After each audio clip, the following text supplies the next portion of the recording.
ಸೂರ್ಯನು ಕರ್ಕ ರಾಶಿಯಿಂದ ಹೊರಟು ಮಕರ ರಾಶಿಗೆ ಪ್ರವೇಶ ಮಾಡಿದಾಗ ಉತ್ತರಾಯಣ ಆರಂಭ ಆಗುತ್ತದೆ. ಉತ್ತರಾಯಣದ ಕಾಲಮಾನ 6 ತಿಂಗಳು. ಈ ಕಾಲ ಅತ್ಯಂತ ಪುಣ್ಯಕಾಲ.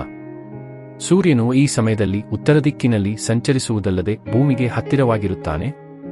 ಜಗತ್ತಿನ ಚಲನವಲನ ಆರಂಭವಾಗುವುದು ಸ್ವಾಭಾವಿಕವಾಗಿ ಸೂರ್ಯನನ್ನು ಆಧರಿಸಿ. ಅಂತಹ ಸೂರ್ಯನ ಚಲನೆಗೂ ಒಂದು ಕಾಲ ನಿಯಮವೆಂಬುದು ಇದೆ. ಅದನ್ನೇ ತಿಥಿ, ಪಕ್ಷ, ಮಾಸ, ಋತು, ಅಯನವೆಂದು ವಿಭಾಗಿಸಿದ್ದಾರೆ. ಸೂರ್ಯನು ಕರ್ಕ ರಾಶಿಯಿಂದ ಹೊರಟು ಮಕರ ರಾಶಿಗೆ ಪ್ರವೇಶ ಮಾಡಿದಾಗ ಉತ್ತರಾಯಣ ಆರಂಭ ಆಗುತ್ತದೆ. ಉತ್ತರಾಯಣದ ಕಾಲಮಾನ 6 ತಿಂಗಳು. ಈ ಕಾಲ ಅತ್ಯಂತ ಪುಣ್ಯಕಾಲ. ಸೂರ್ಯನು ಈ ಸಮಯದಲ್ಲಿ ಉತ್ತರ ದಿಕ್ಕಿನಲ್ಲಿ ಸಂಚರಿಸುವುದಲ್ಲದೆ ಭೂಮಿಗೆ ಹತ್ತಿರವಾಗಿರುತ್ತಾನೆ. ಆದ ಕಾರಣ ಈ ಕಾಲಮಾನದಲ್ಲಿ ದೇವತಾ ಉತ್ಸವಗಳಿಗೆ, ಮದುವೆ ಮುಂಜಿಗಳ ಆಚರಣೆಗೆ ಪ್ರಾಶಸ್ತ್ಯ ಹೆಚ್ಚು. ಮಕರ ಸಂಕ್ರಾಂತಿಯ ನಂತರ ಬರುವ ಮೊದಲ ಹಬ್ಬವೇ ಈ ರಥಸಪ್ತಮಿ. ಮಾಘ ಮಾಸದ ಶುಕ್ಲ ಪಕ್ಷದ ಸಪ್ತಮಿಯನ್ನು ರಥಸಪ್ತಮಿ ಎಂದು ಕರೆಯುತ್ತಾರೆ. ಈ ದಿನ ಸೂರ್ಯ ಜನ್ಮದಿನವೆಂಬ ಪ್ರತೀತಿಯೂ ಇದೆ. ಸೂರ್ಯನ ರಥಕ್ಕೆ 7 ಕುದುರೆಗಳು. ಸೂರ್ಯನು ತನ್ನ 7 ಕುದುರೆಗಳಿರುವ ರಥವೇರಿ ಜಗತ್ತಿಗೆ ಗೋಚರವಾದ ದಿನ ಮಾಘ ಸಪ್ತಮಿ. ತಿಥಿಯು ಸಪ್ತಮಿ, ಅವನ ರಥದ ಕುದುರೆಗಳು ಸಪ್ತ. ಈ ಕಾರಣದಿಂದ ಮಾಘ ಮಾಸದ ಸಪ್ತಮಿಗೆ ರಥಸಪ್ತಮಿ ಎಂದು ಹೆಸರು ಬಂದಿದೆ. ಈ ದಿನದಂದು ಹಲವಾರು ದೇವಾಲಯಗಳಲ್ಲಿ ರಥೋತ್ಸವ ನಡೆಯುತ್ತದೆ. ಎಲ್ಲ ದೇವತಾರಾಧನೆಗೂ ಈ ದಿನ ಅತ್ಯಂತ ಪ್ರಶಸ್ತ. ಅದರಲ್ಲೂ ಜಗತ್ತಿಗೆ ಆತ್ಮದಂತಿರುವ ಸೂರ್ಯನ ಆರಾಧನೆ ಈ ದಿನದಂದು ಮಾಡುವುದರಿಂದ ವಿಶೇಷ ಫಲಗಳಿವೆ. ರಥಸಪ್ತಮಿಯಂದು ಸೂರ್ಯೋದಯಕ್ಕಿಂತ ಮೊದಲೇ ಸ್ನಾನಾದಿಗಳನ್ನು ಮುಗಿಸಿ ಸೂರ್ಯೋದಯದ ಕಾಲಕ್ಕೆ ಪೂರ್ವಾಭಿಮುಖವಾಗಿ ಸೂರ್ಯ ನಮಸ್ಕಾರ ಮಾಡಿದರೆ ಅತ್ಯಂತ ಉತ್ತಮ. ಹಾಗೆಯೇ ಈ ಕಾಲದಲ್ಲಿ ಆದಿತ್ಯ ಹೃದಯ ಪಾರಾಯಣ ಅಥವಾ ಶ್ರವಣ ಮಾಡುವುದರಿಂದ ವ್ಯಾಧಿಗಳ ಶಮನಕ್ಕೆ ಸಹಕಾರವಾಗುತ್ತದೆ. ಸೂರ್ಯೋದಯಕ್ಕಿಂತ ಮೊದಲೇ ಸ್ನಾನಾದಿಗಳನ್ನು ಮುಗಿಸಿ ಸೂರ್ಯನ ನಾಮಸ್ಮರಣೆಯನ್ನು ಶ್ರದ್ಧೆಯಿಂದ ಮಾಡಿರಿ, ನಿಮಗೆ ಕ್ಷೇಮವಾಗುವುದು. ರಥಸಪ್ತಮಿಯಂದು ಸೂರ್ಯನ ಆರಾಧನೆಗೆ ಭಾರೀ ವಿಶೇಷ. ಉಳಿದಂತೆ ತಮ್ಮ ಇಷ್ಟದೇವರ ಪೂಜೆಯನ್ನು ವಿಶೇಷವಾಗಿ ಮಾಡಬಹುದು. ಹಾಗೆಯೇ ಸೂರ್ಯಗಾಯತ್ರಿಯನ್ನು ಈ ದಿನ ಕನಿಷ್ಠ 108 ಸಲ ಜಪಿಸಿ. ರಥಸಪ್ತಮಿಯಂದು ಪೂಜಾ ವಿಧಾನ ಹೇಗಿರಬೇಕು? ರಥಸಪ್ತಮಿಯ ದಿನದಂದು ಭಕ್ತರು ಸೂರ್ಯೋದಯದ ನಂತರ ಸ್ನಾನ ಮಾಡಿ ಸೂರ್ಯ ದೇವರಿಗೆ ಅರ್ಘ್ಯವನ್ನು ಅರ್ಪಿಸಿ ನಮಸ್ಕರಿಸುತ್ತಾರೆ. ಇದರ ನಂತರ ತುಪ್ಪದ ದೀಪ ಹಚ್ಚಿ ಕೆಂಪು ಹೂವುಗಳು ಮತ್ತು ಧೂಪದ್ರವ್ಯದಿಂದ ಸೂರ್ಯ ದೇವರನ್ನು ಪೂಜಿಸುತ್ತಾರೆ. ಈ ಎಲ್ಲಾ ವಿಧಾನಗಳ ಪ್ರಕಾರ ಸೂರ್ಯ ದೇವರನ್ನು ಪೂಜಿಸುವ ಮೂಲಕ ಸೂರ್ಯನು ಭಕ್ತರಿಗೆ ಉತ್ತಮ ಆರೋಗ್ಯ ಮತ್ತು ದೀರ್ಘಾಯುಷ್ಯ ನೀಡುತ್ತಾನೆ ಎಂದು ನಂಬಲಾಗಿದೆ. ಪೌರಾಣಿಕ ಕಥೆಯ ಪ್ರಕಾರ ಮಾಘ ಮಾಸದ ಶುಕ್ಲ ಪಕ್ಷದ 7ನೇ ದಿನದಂದು ಸೂರ್ಯದೇವರು ತನ್ನ ರಥದ ಮೇಲೆ ಸವಾರಿ ಮಾಡುವ ಮೂಲಕ ಇಡೀ ಜಗತ್ತನ್ನು ಬೆಳಗಿಸಲು ಪ್ರಾರಂಭಿಸಿದನು. ಆದ್ದರಿಂದ ಇದನ್ನು ರಥ ಸಪ್ತಮಿ ಅಥವಾ ಸೂರ್ಯ ಜಯಂತಿ ಎಂದೂ ಕರೆಯಲಾಗುತ್ತದೆ. ಇದಲ್ಲದೆ ಕೆಲವು ಭಾಗದಲ್ಲಿ ಈ ದಿನದಂದು ಸೂರ್ಯದೇವರ ಜನ್ಮದಿನವನ್ನು ಸಹ ಆಚರಿಸಲಾಗುತ್ತದೆ. ಮಾಘ ಶುದ್ಧ ಸಪ್ತಮಿಯಂದು ಸಂಗಮ ಕ್ಷೇತ್ರಗಳಲ್ಲಿ, ಅಂದರೆ 2 ಅಥವಾ ಅದಕ್ಕಿಂತ ಹೆಚ್ಚು ನದಿಗಳು ಸೇರುವಲ್ಲಿ ಇಲ್ಲವೇ ಸಮುದ್ರವನ್ನು ನದಿ ಸೇರುವ ಸ್ಥಳದಲ್ಲಿ ಸ್ನಾನ ಮಾಡಿದರೆ ದಿವ್ಯ ಮಂಗಳವುಂಟಾಗುತ್ತದೆ. ಶರೀರ ಆರೋಗ್ಯ ಪೂರ್ಣವಾಗುತ್ತದೆ. ಚರ್ಮರೋಗಗಳು ನಿವಾರಣೆ ಆಗುತ್ತದೆ ಎಂದು ಹಿರಿಯರು ಹೇಳುತ್ತಾರೆ. ಮಾಘ ಮಾಸದ ಶುಕ್ಲ ಪಕ್ಷದ 7ನೇ ದಿನವೇ ರಥಸಪ್ತಮಿ. ಭೂಮಿಗೆ ಬೆಳಕನ್ನು, ಜೀವರಾಶಿಗಳಿಗೆ ಚೈತನ್ಯವನ್ನು ನೀಡುವ ಸೂರ್ಯ ಉತ್ತರಾಯಣದತ್ತ ಚಲಿಸುವ ಪರ್ವ. ಮಾಘ ಮಾಸದಲ್ಲಿ ಸೂರ್ಯೋದಯಕ್ಕೂ ಮೊದಲು ಮಾಡುವ ಸ್ನಾನ ಅತ್ಯಂತ ಶ್ರೇಷ್ಠ. ಮಾಘ ಶುಕ್ಲದ ಸಪ್ತಮಿಯಂದೇ ಸೂರ್ಯದೇವರು ಜನಿಸಿದ್ದಂತೆ.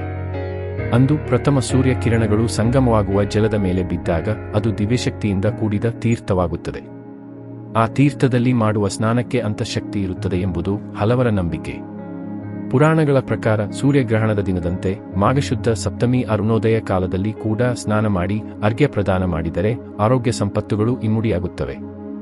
ಅಗಸ್ತ್ಯ ಮಹರ್ಷಿಗಳ ಉಪದೇಶದಂತೆ ಶ್ರೀರಾಮಚಂದ್ರ ಕೂಡ ಸೂರ್ಯ ಭಗವಾನನ ಉಪಾಸನೆ ಮಾಡಿದ್ದ ಎಂದು ರಾಮಾಯಣ ಹೇಳುತ್ತದೆ.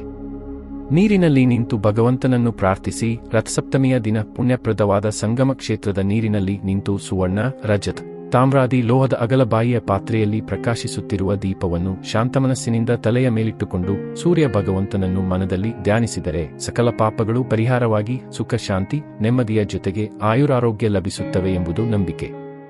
ವೈಜ್ಞಾನಿಕವಾಗಿಯೂ ಸೂರ್ಯ ಸ್ನಾನದಿಂದ ಪ್ರಥಮ ಸೂರ್ಯ ಕಿರಣ ಮೈ ಮೇಲೆ ಬೀಳುವುದರಿಂದ ಹಲವು ರೋಗಗಳು ನಿವಾರಣೆಯಾಗುತ್ತವೆ.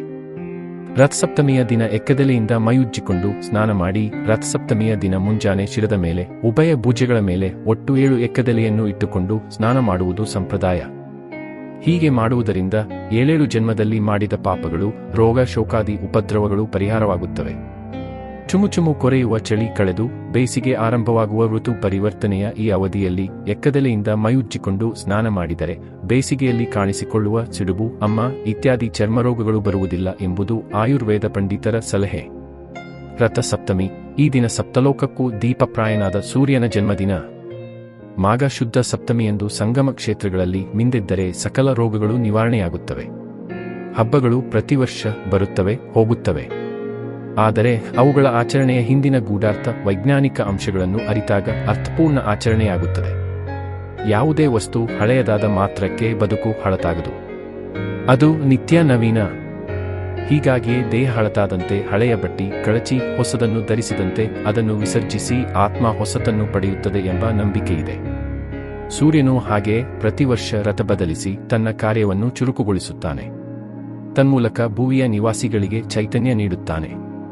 ಈ ಹಿನ್ನೆಲೆಯಲ್ಲಿ ಆತನನ್ನು ಗೌರವಿಸುವ ಸಲುವಾಗಿ ಇಂದು ಮಾಘ ಮಾಸ ಶುಕ್ಲ ಪಕ್ಷದ ಸಪ್ತಮಿ ತಿಥಿ ಸೋಮವಾರ ದೇಶಾದ್ಯಂತ ರಥಸಪ್ತಮಿ ಆಚರಿಸಲಾಗುತ್ತಿದೆ.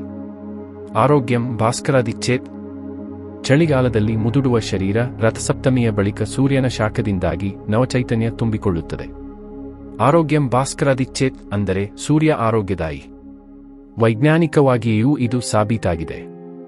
ಹಸುಗೂಸಿನ ಕಣ್ಣುಗಳು ಸಾಮಾನ್ಯವಾಗಿ ಹಳದಿ ಬಣ್ಣಕ್ಕೆ ತಿರುಗಿದ ಸಂದರ್ಭದಲ್ಲಿ ಪ್ರತಿದಿನ ಎಳೆಬಿಸಿಲಿಗೆ ಮಗುವನ್ನು ಮಲಗಿಸುವಂತೆ ವೈದ್ಯರು ಸಲಹೆ ನೀಡುತ್ತಾರೆ. ಚಂದ್ರನ ಬೆಳಕಿನಲ್ಲಿ ವಿಟಮಿನ್ ಬಿ12 ಇದ್ದರೆ ಸೂರ್ಯನ ಕಿರಣಗಳಲ್ಲಿ ವಿಟಮಿನ್ ಡಿ ಹೇರಳವಾಗಿದೆ ಎಂಬುದು ಎಲ್ಲರಿಗೂ ತಿಳಿದಿರುವ ವಿಷಯ. ಹೀಗಾಗಿಯೇ ಪ್ರತ್ಯಕ್ಷವಾಗಿ ಕಾಣುವ ದೈವಸ್ವರೂಪಿ ಸೂರ್ಯನ ಆರಾಧನೆಗೆ ವಿಗ್ರಹಾರಾಧನೆ ಬಳಕೆಗೆ ಬರುವ ಮುಂಚಿನಿಂದಲೂ ಪ್ರಾಶಸ್ತ್ಯವಿದೆ. ಆಹಾರಕ್ಕಾಗಿ ರೋಗ ನಿವಾರಣೆಗಾಗಿ ಸೂರ್ಯೋಪಾಸನೆ ಮಾಡಬೇಕೆಂದು ಸ್ಕಂದ ವರಾಹ ಪುರಾಣಗಳಲ್ಲಿಯೂ ಹೇಳಲಾಗಿದೆ. ರೋಗ ನಿವಾರಣೆ ದೇಹದಾಢ್ಯ ಹಾಗೂ ಆರೋಗ್ಯವನ್ನು ಬಯಸುವವರು ಸೂರ್ಯನ ಆರಾಧನೆ ಮಾಡಬೇಕೆಂಬ ನಿಯಮವಿದೆ. ರೋಗಾಣುಗಳನ್ನು ನಾಶಪಡಿಸುವ ಶಕ್ತಿ ಸೂರ್ಯನ ಕಿರಣಗಳಲ್ಲಿವೆ. ಬೆಳಗಿನ ಹಾಗೂ ಸಂಜೆಯ ಸೂರ್ಯ ಕಿರಣಗಳಿಂದ ಆರೋಗ್ಯ ವರ್ಧನೆಯಾಗುತ್ತದೆ. ರೋಗದಿಂದ ನರಳುವವರು ರಥಸಪ್ತಮಿಯ ದಿನದಿಂದಲಾದರೂ ಸೂರ್ಯಾರಾಧನೆಯನ್ನು ಮಾಡಿದರೆ ಅರ್ಥಾತ್ ಆತನ ಕಿರಣಗಳಿಗೆ ಸೂಕ್ತ ವೇಳೆಯಲ್ಲಿ ಮೈಯೊಡ್ಡಿದರೆ ಬೇಗ ಗುಣ ಹೊಂದುತ್ತಾರೆ ಎಂಬುದು ವೈಜ್ಞಾನಿಕವಾಗಿ ಸಾಬೀತಾಗಿದೆ. ಸೂರ್ಯಾರಾಧನೆಯನ್ನು ಮುಖ್ಯವಾಗಿ ಭಾರತ, ಮಧ್ಯ ಆಫ್ರಿಕಾ, ಈಜಿಪ್ಟ್, ಗ್ರೀಸ್ ಹಾಗೂ ಮಧ್ಯ ಏಷ್ಯಾಗಳಲ್ಲಿ ಆಚರಿಸಲಾಗುತ್ತಿದೆ. 108 ಸೂರ್ಯ ನಮಸ್ಕಾರ. ಯೋಗಾಸನಗಳಲ್ಲಿ ಮೊದಲ ಪ್ರಾಶಸ್ತ್ಯ ಸೂರ್ಯ ನಮಸ್ಕಾರಕ್ಕಿದೆ. ಏಕೆಂದರೆ ಈ ಅಭ್ಯಾಸವು ಮನಸ್ಸು, ದೇಹ ಮತ್ತು ಉಸಿರಾಟ ವ್ಯವಸ್ಥೆಗಳಿಗೆ ವಿಶೇಷವಾಗಿ ಪರಿಣಾಮಕಾರಿಯಾಗಿದೆ. ಭೂಮಿಯಲ್ಲಿನ ಸಕಲ ಜೀವರಾಶಿಗಳ ಚಟುವಟಿಕೆಗಳ ಸೂರ್ಯನಿಂದ ನಡೆಯುತ್ತಿದೆ. ಸೂರ್ಯನಿಲ್ಲದೆ ಜೀವನ ಅಸ್ತಿತ್ವ ಇರಲು ಸಾಧ್ಯವಿಲ್ಲ. ಹೀಗಾಗಿ ರಥಸಪ್ತಮಿಯಂದು 108 ಸೂರ್ಯ ನಮಸ್ಕಾರಗಳು ಹಾಗೂ ಸಪ್ತಾಶ್ವಗಳ ಪ್ರತೀಕವಾಗಿ ಸಪ್ತ ನಮಸ್ಕಾರಗಳನ್ನು ಮಾಡುವ ಅಭ್ಯಾಸವಿದೆ. ಪೌರಾಣಿಕ ಹಿನ್ನೆಲೆಯೇನು? ದ್ವಾಪರ ಯುಗದಲ್ಲಿ ಶ್ರೀಕೃಷ್ಣನು ಧರ್ಮರಾಜನಿಗೆ ರಥಸಪ್ತಮಿ ಬಗ್ಗೆ ಹೇಳಿದ ಕಥೆಯಿದೆ. ಯಶೋವರ್ಮನೆಂಬ ರಾಜನಿಗೆ ಹುಟ್ಟಿದ ಮನನಿಗೆ ಹುಟ್ಟಿನಿಂದಲೇ ರೋಗಿಷ್ಠನಾಗಿದ್ದ. ಈ ಬಗ್ಗೆ ಜ್ಯೋತಿಷಿಗಳಿಂದ ಮಾಹಿತಿ ಪಡೆದು ಸಂಚಿತ ಕರ್ಮದಿಂದ ಬಂದಿರುವ ಕಾಯಿಲೆಗೆ ರಥಸಪ್ತಮಿ ವ್ರತಚರಿಸಲು ಹೇಳಿದ್ದರು. ಅದರಂತೆ ಅಂದು ಸೂರ್ಯಾರಾಧನೆ ಮಾಡಲಾಗಿ ರಾಜಪುತ್ರನೂ ಆರೋಗ್ಯವಂತನೂ ಪ್ರಭಾವಶಾಲಿಯೂ ಆದನು. ಅಲ್ಲದೆ ಪಾಂಡವರು ವನವಾಸದ ಅವಧಿಯಲ್ಲಿ ಶ್ರೀಕೃಷ್ಣನ ಆದೇಶದಂತೆ ಸೂರ್ಯಾರಾಧನೆ ಮಾಡಿ ಆತನಿಂದ ಅಕ್ಷಯ ಪಾತ್ರೆ ಪಡೆದಿದ್ದರು. ಅಲ್ಲದೆ ರಾವಣನ್ನು ಗೆಲ್ಲಬೇಕಾದರೆ ಶ್ರೀರಾಮನೂ ಕೂಡ ಅಗಸ್ತ್ಯರ ಉಪದೇಶದಂತೆ ಆದಿತ್ಯ ಹೃದಯದ ಮೂಲಕ ಸೂರ್ಯನ ಆರಾಧನೆ ಮಾಡಿದನೆಂದು ರಾಮಾಯಣದಲ್ಲಿ ಹೇಳಿದೆ.